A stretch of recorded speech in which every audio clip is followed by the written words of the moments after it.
ఈ ఈ ఈ టెర్రరిస్ట్ అటాక్ ఏం చెప్తుందంటే జేడీ వ్యాన్స్ అమెరికా పర్యటన, అమెరికా వైస్ ప్రెసిడెంట్ ఇండియాలో ఉన్నాడు, మీరిద్దరూ కలిసి పనిచేయొద్దు, కలిసి పనిచేస్తే సహించేది లేదు, భారత్ అండ్ అమెరికా నెంబర్ 1. మీరు కాశ్మీర్ని టూరిజం సెంటర్గా మారుద్దాం అనుకుంటున్నారు.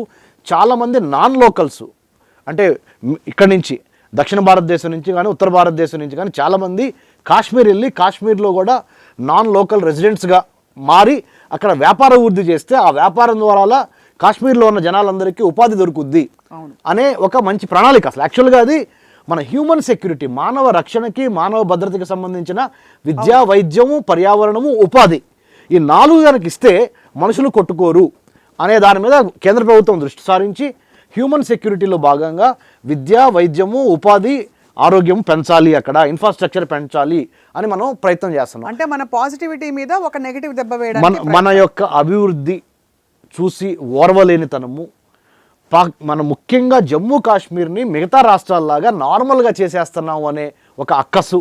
అంటే డిస్టర్బ్డ్ ఏరియా ఉంటే వాళ్ళకి పోరాడడానికి అబ్సల్యూట్లీ అండి. ఇప్పుడు ఒక బీస్ట్ లేదా ఒక డెవిల్ ఏం కోరుకుంటుందంటే అభివృద్ధి జరగకూడదు, ప్రజలు నిరక్షరాస్యులుగానే ఉండాలి, స్థిరంగా ఉండకూడదు, ఉపాధి ఉండకూడదు, గందరగోళంగా ఉండాలి. అప్పుడే ఆ వైరస్ అక్కడ బాగా, ఈ టెర్రరిజం అనే ఒక వైరస్ బాగా అభివృద్ధి చెందటానికి డిస్టర్బ్డ్ కయాటిక్ ఏరియా ఉండాలి వాళ్ళకి.